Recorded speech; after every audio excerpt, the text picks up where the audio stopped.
Olá, boa noite. Estamos ao vivo. Boa noite, pessoal. Peço que compartilhem a live, mandem para os amigos. Uma live muito importante, uma live que tem bastante informação, uma live com mulheres de sucesso que querem contar um pouco da sua trajetória, dividir conosco a sua vida, mas também deixar uma mensagem importante para toda a sociedade. Hoje eu estou com a minha amiga, colega do Colégio Militar e bombeira militar, Bruna Baumgart, e com a fundadora da Fundação Tiago Gonzaga, atual diretora institucional do Detran e arquiteta também, Disa Gonzaga, e vamos falar sobre Mulheres de Sucesso, parte 2, e também lembrando que estamos na Semana Nacional do Trânsito, e também iremos falar um pouco sobre o trabalho que a Disa desenvolve nessas questões, bem como a Bruna, que todos os dias salva a vida de pessoas, para que a gente possa ter uma sociedade também mais segura. Então, eu vou começar saudando a Disa. Oi, Disa, boa noite. Boa noite, é um prazer estar com vocês aqui nesta live, nesta noite, já esquentando um pouquinho, não está tão fria. Boa noite, Bruna, obrigada por ter aceitado o convite. Boa noite, eu que agradeço o convite, é uma honra participar dessa live, principalmente com a Disa, né, que mudou a trajetória, né, das nossas questões de acidentes veiculares. É verdade. Então, hoje a gente vai falar, pessoal, um pouquinho da história, vamos contar essa história dessas duas mulheres que estão aqui conosco. Então, eu peço que compartilhem a live, mandem para os amigos, vamos fazer subir o número de pessoas nos assistindo, que é muito importante essas informações, essas reflexões e conscientização. Estava conversando um pouquinho antes de a gente entrar ao vivo, falei para a Disa que eu vivi muito dessa parte de conscientização do acidente de trânsito, de como dirigir com segurança. Infelizmente, eu perdi alguns amigos queridos para acidentes de trânsito, então eu sei da importância da gente ter essa conscientização, da gente poder fazer do carro, né, do dirigir, não mais uma forma da gente perder pessoas queridas. Então eu peço, Disa, que tu comece contando um pouco da tua trajetória, da Fundação Tiago Gonzaga, para que a gente possa depois ouvir a Bruna e aí entrar nas questões, acho que mais específicas também do trânsito, que eu acho que é importante a gente falar. Bom, eu vou iniciar com a minha parte pública, vamos dizer assim, quando eu iniciei essa caminhada com o Vida Urgente, com a Fundação Tiago Gonzaga. Eu tenho repetido isso, e até eu já cansei de me ouvir, mas é a história não muda, né? Eu iniciei essa caminhada quando eu perdi meu filho Tiago, e Vida Urgente não nasceu numa agência de publicidade, nasceu numa madrugada fria de maio, quando eu recolhi o Tiago no asfalto. Era o que eu dizia, vida urgente. Eu não me conformava que meu filho, cheio de vida, tinha completado 18 anos naquela semana, e que eu fui levar numa festa, não voltasse para casa.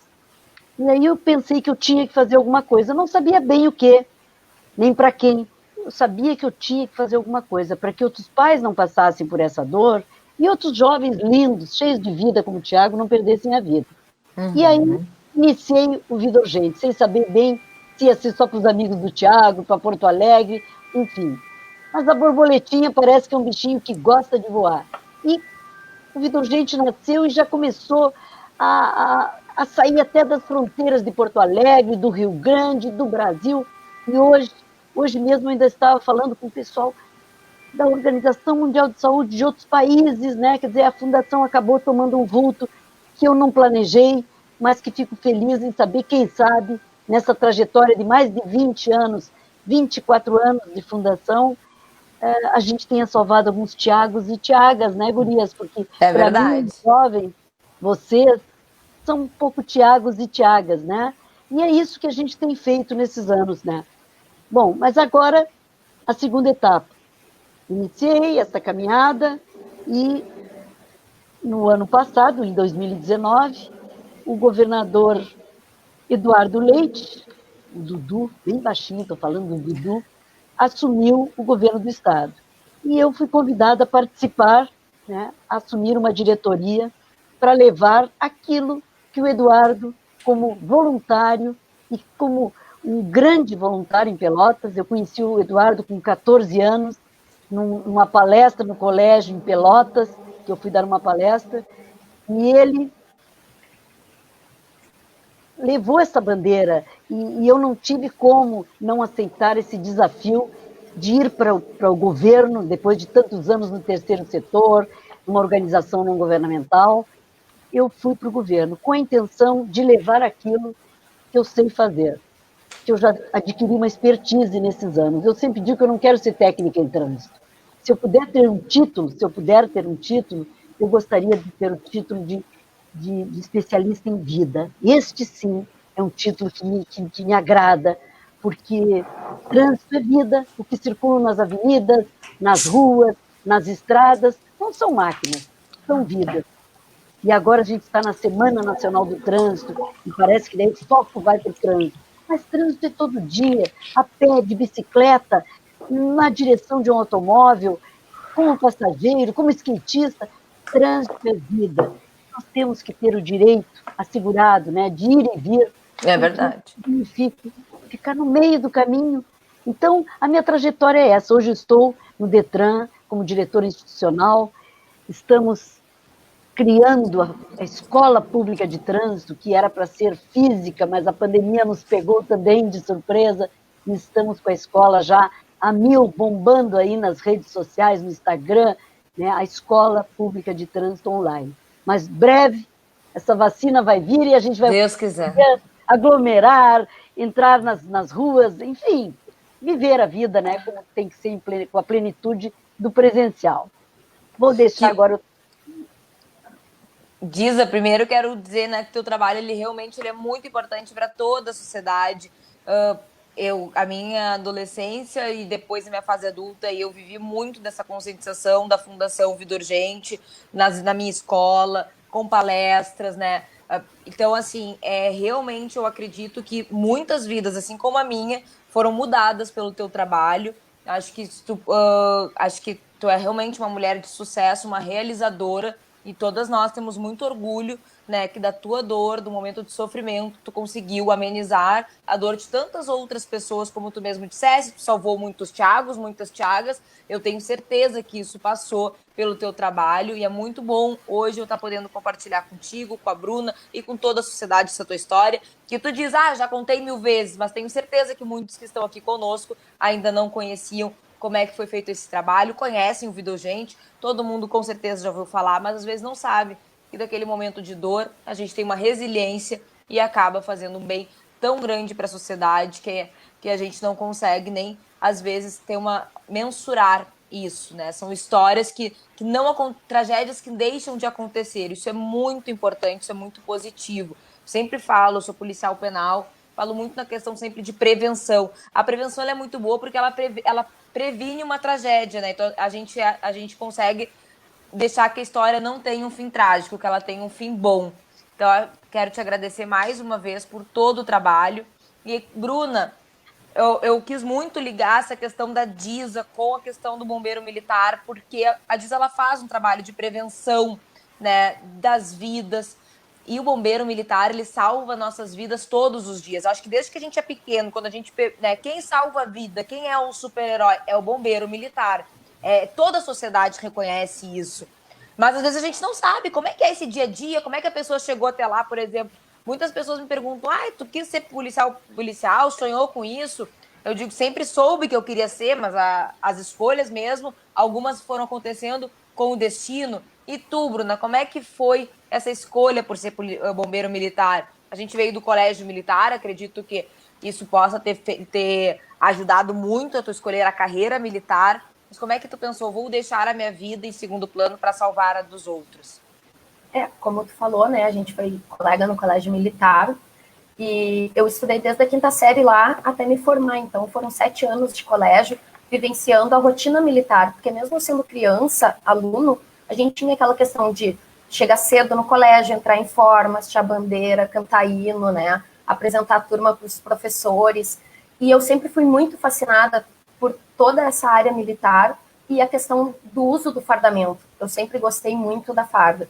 Eu saí do colégio, prestei vestibular na URGS e passei para farmácia. Eu cursei 2 anos de farmácia e não gostei, não me identifiquei, né? Então, tranquei a faculdade e fui estudar para medicina. Só que nesse meio tempo, a minha irmã, que estava prestando concursos, ela falou, Bruna, abriu concurso para a Brigada Militar, tu que gosta da área militar, de usar farda, por que tu não faz? Aí eu prestei o concurso e passei. Como eu fiquei bem colocada, eu tive a opção de escolher entre Brigada Militar, Brigada Ambiental e Corpo de Bombeiros. Porque na época o Corpo de Bombeiros fazia parte da Brigada Militar. Agora nós estamos separados. Isso. Então eu fiquei bem colocada no concurso, pude optar e acabei optando pelo Corpo de Bombeiros. Foi uma escolha aleatória, porque eu era de Porto Alegre, né? E o curso era em Porto Alegre, para ficar perto da família. E só que durante o curso eu acabei me apaixonando pela profissão e eu não me imagino fazendo outra coisa atualmente. Prestei vestibular novamente, fiz a faculdade de enfermagem na URGS também, fiz uma especialização em saúde mental, mas optei por não trocar minha carreira, porque eu realmente sou muito apaixonada pelo Corpo de Bombeiros, pela nossa atividade, e mesmo com a minha formação, eu utilizo ela no momento do atendimento das ocorrências.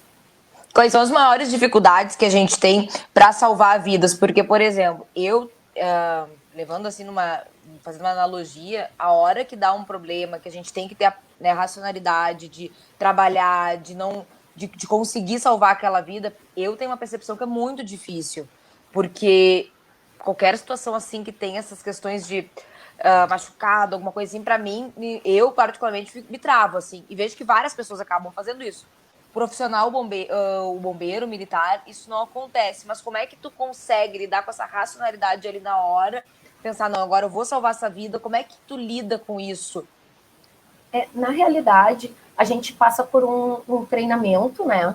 E o nosso dia a dia, como são ocorrências diversas, quando tem um chamado, a gente nunca sabe como vai encontrar a situação no local. Então, toda ocorrência é diferente da outra. E o dia a dia faz a gente ter essa racionalidade. Então, a gente já vai meio que ao natural, sabendo como proceder, como atender aquela vítima, ou como fazer o combate ao incêndio, né? Ou como fazer, qual técnica utilizar para determinado corte de árvore, né? Então, independente da ocorrência, a gente acaba, no dia a dia, trabalhando essas técnicas. Então, acaba sendo meio automático. Não que a gente não tenha coração, não tenha sentimento, mas isso a gente acaba deixando um pouco de lado no atendimento, porque ali somos nós que temos que prestar esse atendimento. Então, a gente deixa essa questão mais emotiva para o pós-ocorrência. E eu vejo como a maior dificuldade no atendimento quando a gente chega e a gente, infelizmente, não consegue mais fazer algo que dê para salvar uma vida, alguma coisa. Porque quando a gente recebe o chamado, infelizmente, chamam os bombeiros quando a prevenção não funciona, né? Quando a prevenção não funciona, acabam chamando os bombeiros. Então, quando a gente chega, é quando tem alguma tragédia ou algum sinistro ocorrendo. Então, a maior dificuldade é quando a gente chega e, mesmo dando o nosso melhor, a gente não consegue ter um resultado positivo na situação. E Disa, desde o início da Fundação Tiago Gonzaga, do Vida Urgente, num panorama assim rápido, claro, como é que a gente pode... Quando a gente olha o início da criação e a situação atual dos acidentes de trânsito, da perda de vidas no trânsito, a gente consegue ver uma evolução positiva. O que tu pode nos falar sobre isso? Assim, quais foram os momentos mais marcantes? Como é que tu conseguiu ver essa mudança, né, da sociedade, de mentalidade, de conseguir fazer uma direção mais segura, de compreender essa liberdade de ir e vir, né? Que todo meio de nós nos locomovermos, ele está ali para nos ajudar, né? E não para acabar trazendo uma tragédia ou algum problema para as nossas vidas, principalmente para os jovens, né? Porque a gente, quando é jovem, a gente realmente acha que a vida ela é para sempre, a gente precisa aproveitar todo minuto, todo segundo, não conseguimos, às vezes, ter a maturidade, a racionalidade de ouvir os nossos pais, né? Até minha mãe sempre fala, um dia tu vai me dar razão. E cada vez que eu vou chegando, vou amadurecendo, eu vou vendo que a minha mãe sempre tinha razão, né? E às vezes eu até falo para ela, eu digo, mãe, tô pegando as mesmas manias que eu falava de ti. Porque a maturidade, ela vai nos trazendo a sabedoria e também percebendo que os nossos pais, os nossos tios, eles estavam nos alertando para nos cuidar, para nos ajudar, né? Olha, eu quero te dizer, primeiro tem uma coisa para te dizer. É difícil trabalhar com jovens. No início, A Fundação trabalhou muito com os jovens, os Tiagos, como eu digo, de 17, 18, nessa idade. Depois, aos poucos, o programa Vida Urgente foi expandindo. Hoje trabalha desde a educação infantil, lá dos pequenininhos, até a universidade, passando pelos pais, professores. Mas, no início, era uma tiagarada, como eu digo, porque eu estava impregnada de salvar Tiagos, né? Era isso que me movia. E uma das coisas que mais me gratifica é quando eu olho para trás, esses 20 anos que parece muito pouco, parece que o Tiago estava há pouco tempo junto com a gente, daí a gente vê que o tempo é uma ilusão, o tempo que o Tiago viveu parece muito maior, aqueles 18 anos que ele viveu, parece que foi toda a minha vida. E olha que a minha vida não é curta, eu já estou lá nos 60, né? Então, e o tempo que ele se foi parece tão pouco, que já faz mais do que ele viveu. Mas o que me gratifica, e daí não é achismo da Disa, não, é saber que nós conseguimos nessas, e não é só a Fundação, é claro, os governos, o próprio Detran, que hoje eu faço parte, né, a IPTC, então, enfim, mas a Fundação tem um papel decisivo aqui no Rio Grande para esta mudança de cultura. Com toda certeza. Então, quando nós iniciamos, nós fazíamos a Madrugada Viva, uma ação na noite, com bafômetro, etilômetro, mas a gente chama de bafômetro, nem a polícia tinha bafômetro ainda, porque não era lei, não tinha lei seca. Beber e dirigir era socialmente aceito. Era verdade. normal. Você se lembra dos postos de gasolina, as lojas de conveniência ali na Silva Só, na Nilo Peçanha? Exatamente. Aqueles postos eram pontos de encontro, onde os jovens saíam motorizados dali, cantando pneus muitas vezes, depois de beber a noite inteira num desses lugares. Pois hoje, nós temos já um estudo e uma pesquisa, foi feita uma pesquisa, que mostra que bebida e direção, os jovens já não aprovam. E, aliás, hoje, eu, como diretor institucional, tenho a Balada Segura, que é a fiscalização da lei seca, que eu chamo lei da vida, porque de lei seca não tem nada, ninguém é proibido de beber, é beber e dirigir, é a mistura de álcool e direção.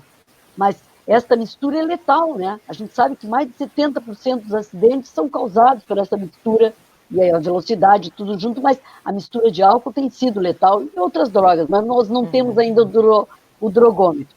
Mas o que me gratifica é ver que esta mudança houve.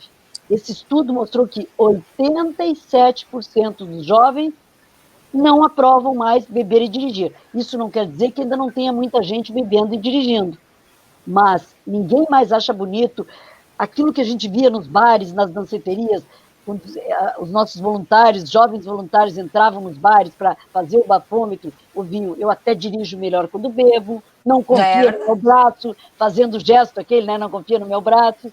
Hoje já não é mais visto assim. E nas ações do Balada Segura, que é uma ação que coordena essa fiscalização da lei seca que nós temos em mais de 35 cidades aqui no estado, sabe quantos por cento se recusam a fazer o teste do etilômetro? Não sei. 7% apenas dos gaúchos. E apenas 3% dos gaúchos dão positivo à alcoolemia. Portanto, mudou-se uma cultura, sim. É verdade. Ninguém mais tem muita vantagem, não é verdade? E isso era uma coisa comum, como eu digo, né? Era até dirige melhor quando bêbado, era usual se ouvir. Então isso me gratifica, porque por trás disso mudou essas frias estatísticas, que para nós, para mim, tem rosto, tem nome, não são números frios. Essas estatísticas mudaram. Quando nós iniciamos, morriam por final de semana, gurias. Eu vou chamar vocês de gurias, a Bruna e a Mariana são duas gurias. Morriam, sabe quantos jovens? 7 jovens por final de semana na grande Porto Alegre. Olha que absurdo, olha que trágico. Jovem não tem que morrer, principalmente de coisas evitáveis. É verdade. Não tem uma doença, não tem uma vacina, não tem cura, mas o trânsito, morrer assim desse jeito, hoje a média de mortes no trânsito ainda não dá para a gente achar que é normal. 1, 2 jovens, mas 7 por fim de semana era um absurdo, era uma tragédia. Cada final de semana, tu abria o jornal na segunda-feira, tinha pelo menos 7 jovens, não falando dos adultos, enfim. Então, isso foi uma mudança que a gente fica feliz de saber que participou, de alguma forma, desta mudança de comportamento. Os gaúchos estão de parabéns, porque o Estado brasileiro, segundo o Ministério da Saúde, que começa com álcool mais cedo, é o Rio Grande do Sul, sabiam? Não, Por não conta sabia. da nossa imigração italiana, alemã, a nossa região do vinho. O Rio Grande do Sul é o estado que inicia com álcool aos 12 anos, ou mais cedo. Ou Tá? seja, né, Muito bem, bem cedo. difícil. Mas a nossa capital, Porto Alegre, quando vai medir álcool e direção, é a capital do Brasil que menos faz essa mistura. Olhem bem. Então, isso é uma mudança de comportamento, uma mudança até de paradigma, eu diria, né? É verdade. E, por exemplo, quando eu fundei, né? Fundei no sentido de criar o movimento Porto Alegre Sem Medo.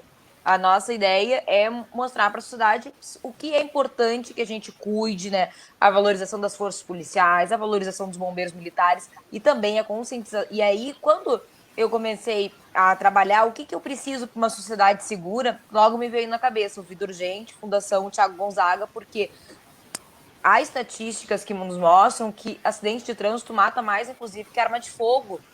Então, é uma forma ainda que, infelizmente, tira a vida das pessoas queridas, das pessoas da nossa sociedade. Então, eu digo, não, eu tenho que também, a gente também tem que trabalhar isso, a gente também tem que se conscientizar disso. Nós não podemos pensar só em criminalidade, forças policiais, nós temos que lembrar que tem uma parte que também nos cabe, né, de conscientização, de conversa com os amigos, das escolas trazerem a fundação para poder fazer as palestras. Eu assisti inúmeras palestras da Eu fui fundação. muito no Colégio Militar, nossos espetáculos teatrais também. Sim, Colégio vi Militar, muito. todos eles, eu participava e para mim e eu quando começou eu tinha 12 anos. Então eu vivi o início da minha adolescência, mais a minha fase adulta, aquela fase dos 20 aos 25, é uma fase que a gente tem muito complicada também para essa questão trânsito, bebida. Eu vivi toda ela sendo conscientizada, vendo as baladas, né, da vida urgente. E para mim nunca foi uma opção a questão da bebida com a direção. E vi na minha turma todo mundo receber essa conscientização. Nós dividíamos táxi, agora tem Uber, as coisas foram facilitadas com os aplicativos, mas desde antes a minha geração já estava sendo conscientizada. Então isso eu acho que foi muito positivo. Acho que temos a questão de legislação, com certeza, de políticas públicas, mas a Fundação fez um trabalho de conscientização muito importante, que até a Mariana, gente está... eu acho importante colocar o seguinte: não é por acaso que o Detran está na Secretaria de Segurança. E É hoje, verdade. com a Covid, nós fazemos parte da segurança. Com Balada Segura, nós somos, às vezes, um sequestro, e esses dias aconteceu isso: sequestro, tráfico, é impedido por uma fiscalização que vai ver a alcoolemia, com agentes do Detran. Portanto, nós, né, o delegado Ranolfo, que é o nosso secretário de segurança, e onde o Detran está, né, dentro da Secretaria de Segurança, até no prédio da Secretaria, faz parte, porque é segurança, sim. Um automóvel, uma condução perigosa, mata mais, às vezes, do que uma arma de fogo, né? É uma É, metralhadora, né, matando pessoas, né, muitas vezes. é verdade. E, Bruna, como bombeiro militar, tu conseguiu ver também essa evolução da conscientização, da prevenção das pessoas, porque, não me corrija se eu estiver errada, mas vocês também fazem um resgate de acidente de trânsito quando estão presos enfim, quando há uma situação um pouco conturbada. Como é que é esse trabalho? Qual foram os momentos mais difíceis que tu, ao longo desse período que tu já é bombeiro militar, que tu consegue nos falar para a sociedade? O que a gente pode trazer para as pessoas também fazerem uma reflexão do trabalho do bombeiro militar e relacionado ao trânsito, como é que é essa atuação?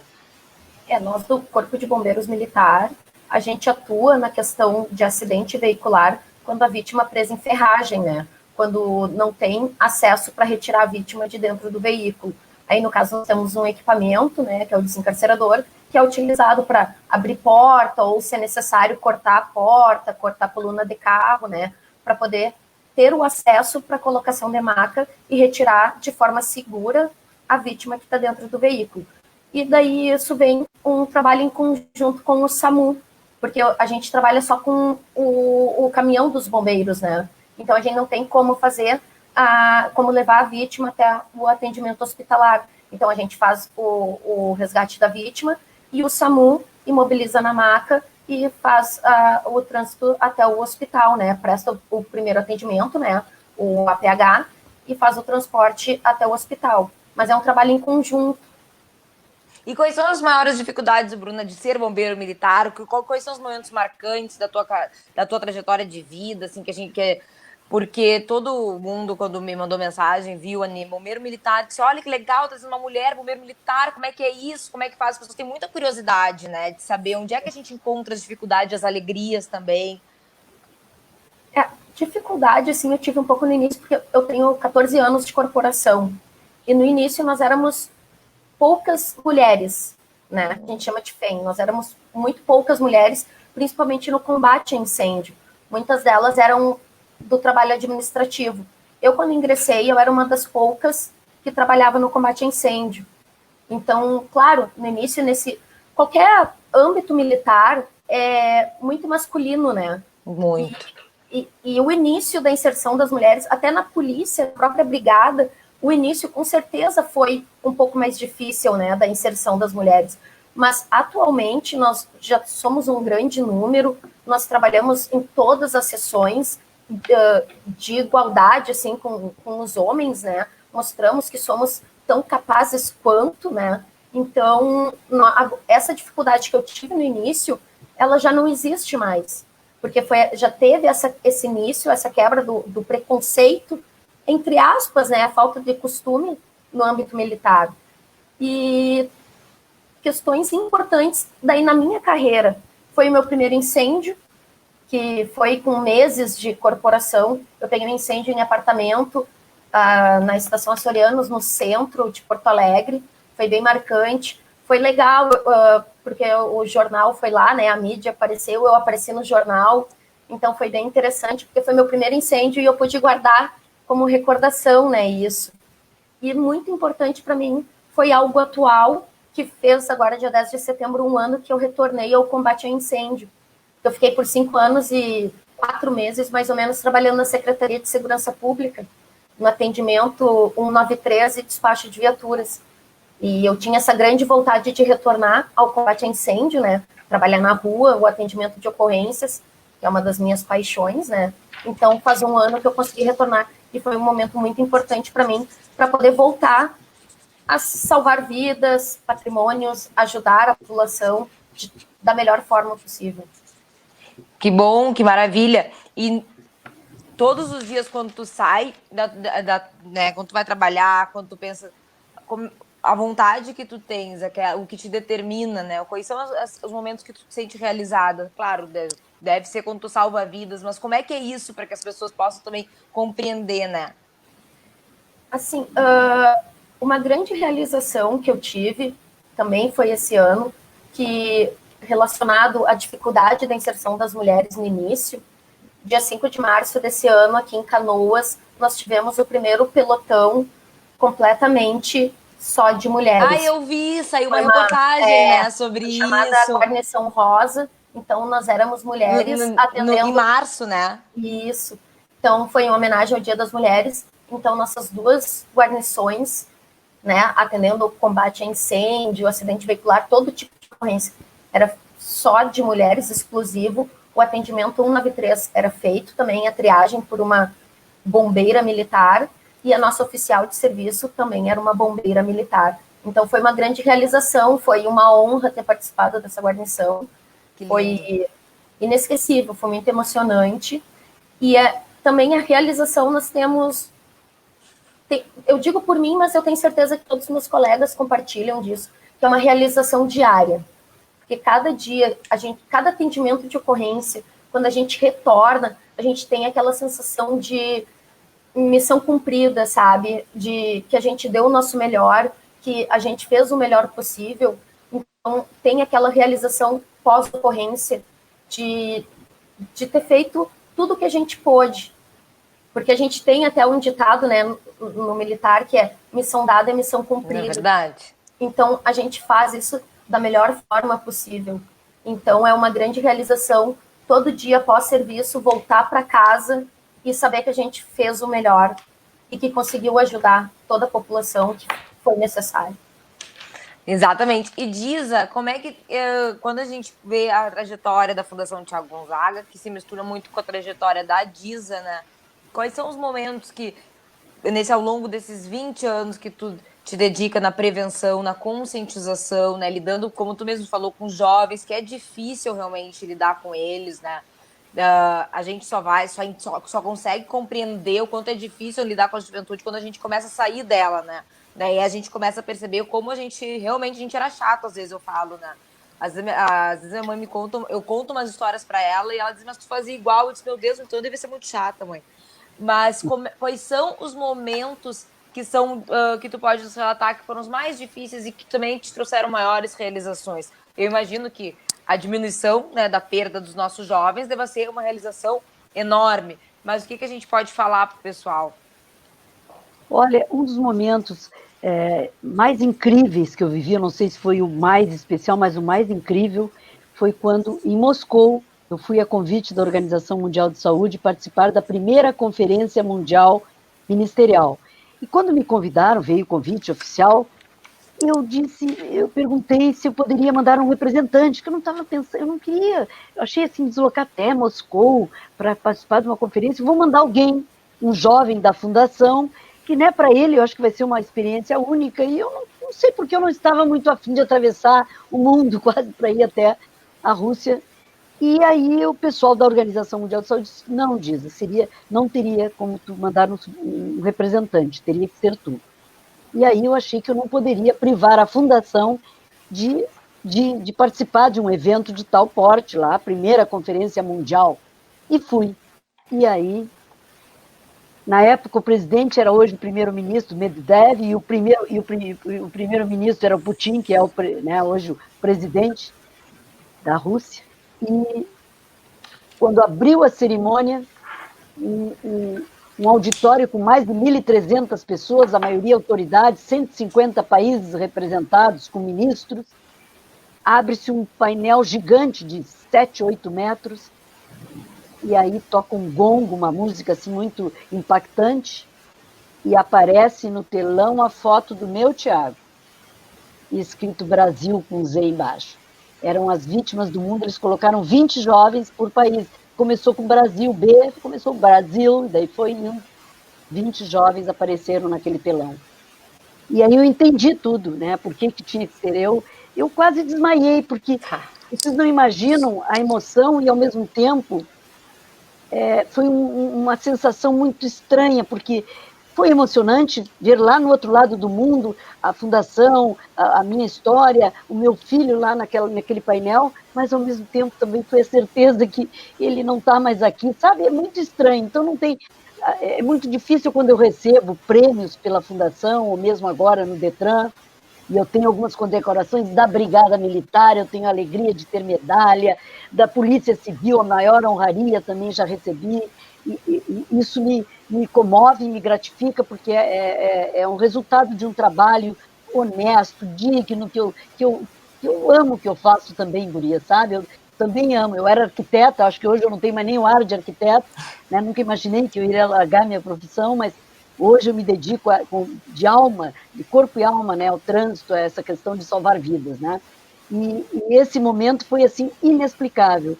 E nesse mesmo evento, a Fundação recebeu o Oscar do trânsito no mundo, que é o Prêmio Príncipe Michael, que é o irmão do Charles da Inglaterra, que tem uma organização que premia coisas importantes que eles consideram no trânsito, e a gente recebeu esse prêmio lá.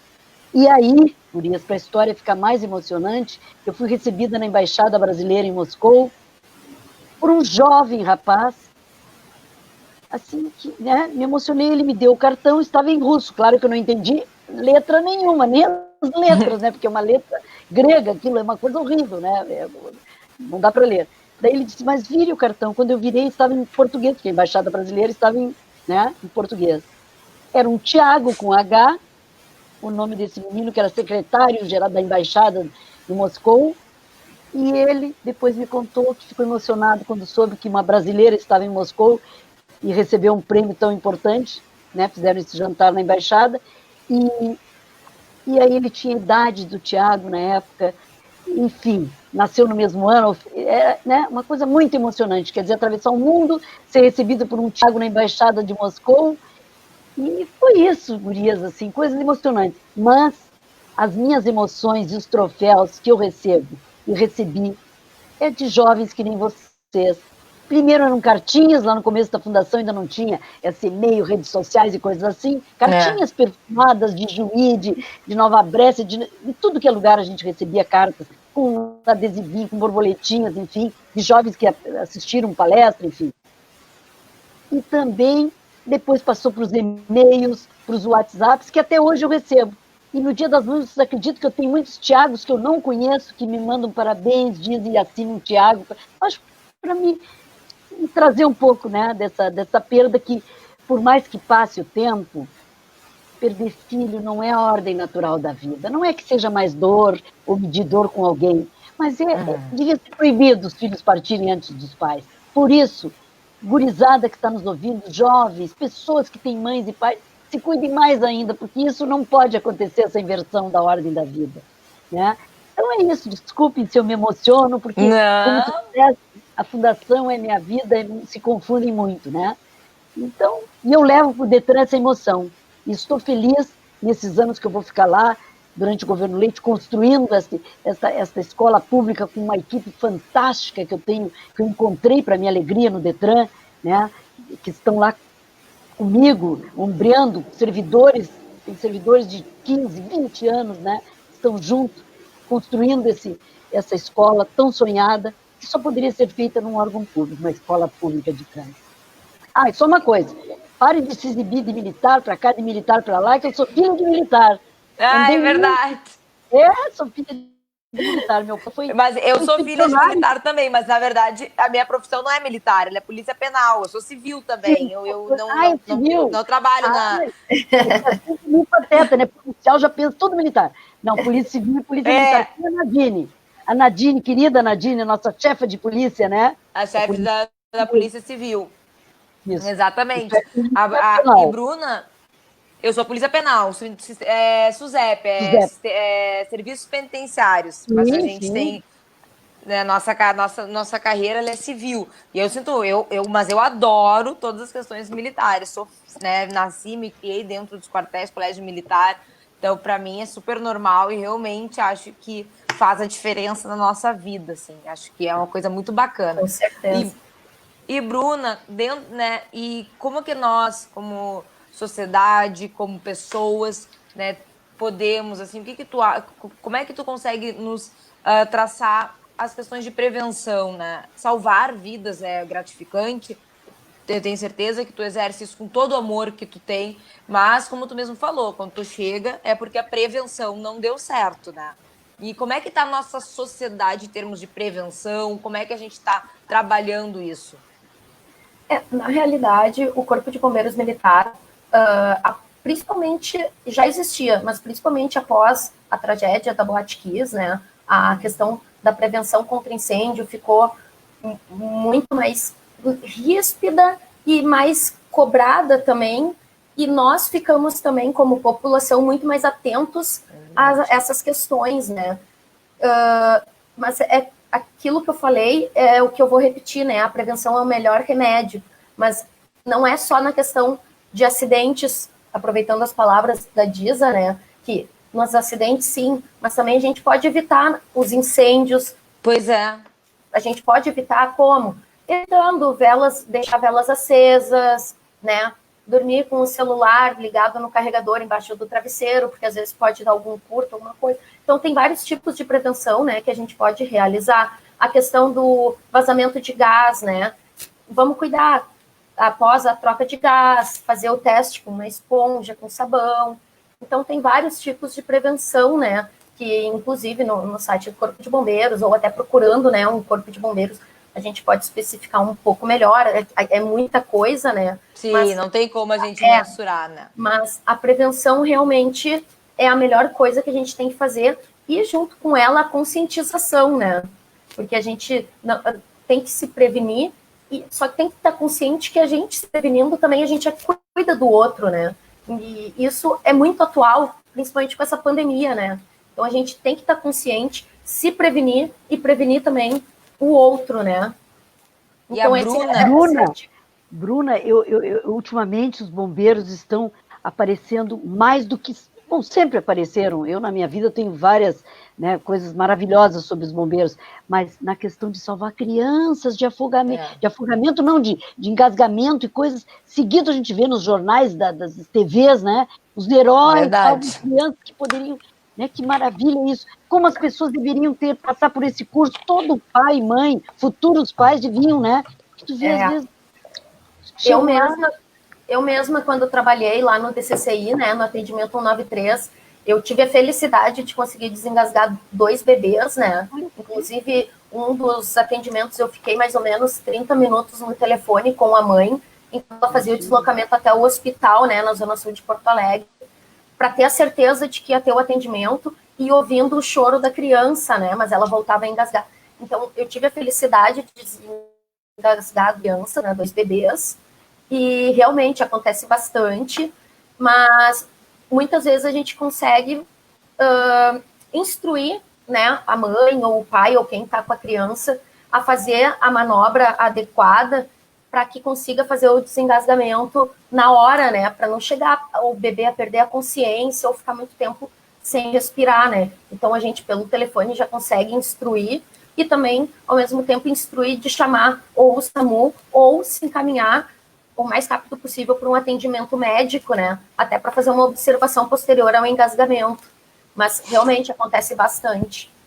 E Bruna, tu, mulher, bombeira, foi a realização de um sonho, hoje tu te sente uma pessoa, tu te percebe essa mulher de sucesso, tu vê que as dificuldades aconteceram, mas que a gente vai se fortificando ao longo do caminho, o que tu pode passar de mensagem, né, para as pessoas que estão te assistindo e para as pessoas que às vezes pensam. Eu sempre digo, né? Eu acho que tu mesmo estava falando, voltei agora para o Corpo de Bombeiros, para a parte do incêndio, contou um pouco da tua trajetória. E tudo isso foi com muito trabalho, muito mérito, e mostrando que onde nós quisermos estar, nós podemos estar, né? Isso eu acho muito bom que a gente, né? Às vezes com mais dificuldade, outras não, mas nós não arredamos o pé. Lugar de mulher é onde ela quiser. Exatamente. O meu recado, assim, que é o que tu falou, Mariana. A gente pode fazer o que a gente quiser.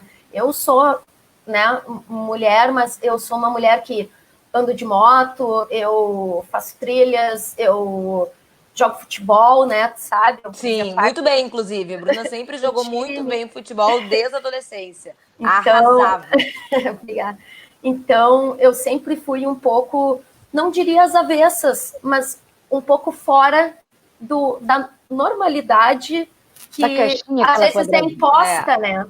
É imposto isso pra gente. Mas isso tá caindo, a gente pode fazer o que a gente quiser. A gente pode ser policial, a gente pode ser bombeiro, a gente pode dirigir caminhão, a gente pode jogar futebol, jogar o que quiser, a gente pode fazer o que quiser, independente de gênero, independente de tamanho, independente de tudo. Cada um, se a gente focar e correr atrás do nosso sonho, com certeza a gente vai realizar eles. Pode demorar, pode ser difícil, mas a gente vai conseguir. É verdade, concordo totalmente. A gente não pode desistir.